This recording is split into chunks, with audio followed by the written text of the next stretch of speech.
I watch episode 53 of Pokémon every year because I watch every episode of Pokémon every year. In episode 53, Bulbasaur's Mysterious Garden, the Mysterious Garden isn't mysterious or a garden or Bulbasaur's. After winning a battle against an unnamed hiker, Ash takes his seemingly injured Bulbasaur to a rustic health clinic, where it is subjected to several tests and given a single bandage. The medical official diagnoses Bulbasaur with an imminently terminal condition: evolution. Another anti-evolution episode about strength of character and self-identity, undermined by the fact that the main reason why Ash's Pokémon don't evolve is so that they can keep reusing the same animation.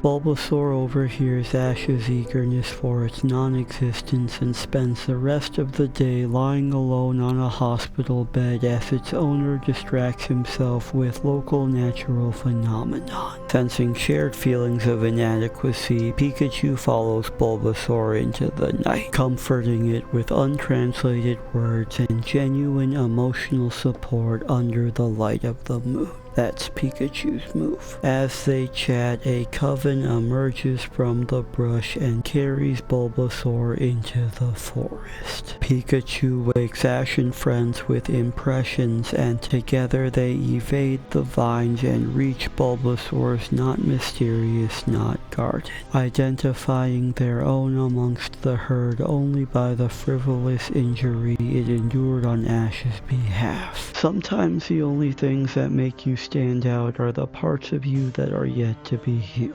From the hollow of the Deku tree, Venusaur emerges and makes the stump its stage, screaming the part of its name that it shares with its earlier forms. Classic Ash tries to make the event about himself, but his narcissistic urges are subdued by his elder. As the roaring soar rouses the rest to rise, his resists the ritual. Ash's Bulbasaur's greatest fear is what it could become. Reluctant to confront its future in wraith form or as a robot facsimile, but now forced to defy the real deal and hold in its seed.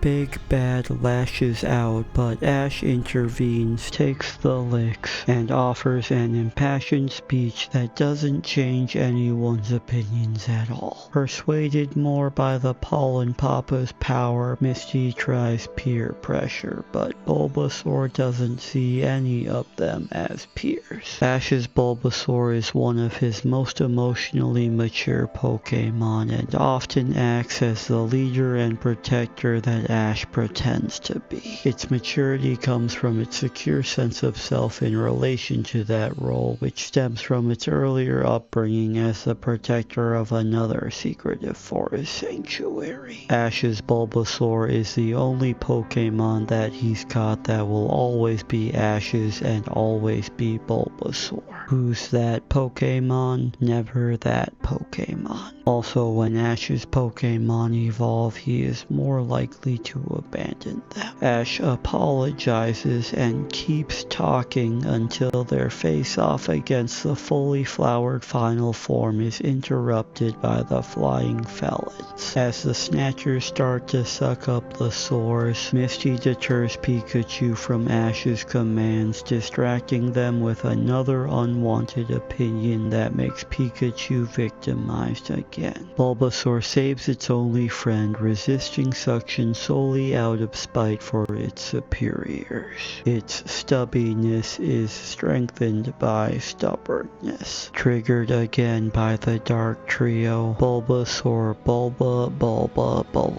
and beams with the light of the sun. It frees its forefathers, and together they fight off the foes. Before they leave, Venusaur offers Bulbasaur a final vine, a literal olive branch extended only after sharing trauma. Just like Pikachu, in the end, that's the only reason why Bulbasaur's existence is treated as valid. You shouldn't have to prove yourself just to be yourself. It takes a long time to have that kind of energy, and some never do because the sun so rarely shines. To be continued.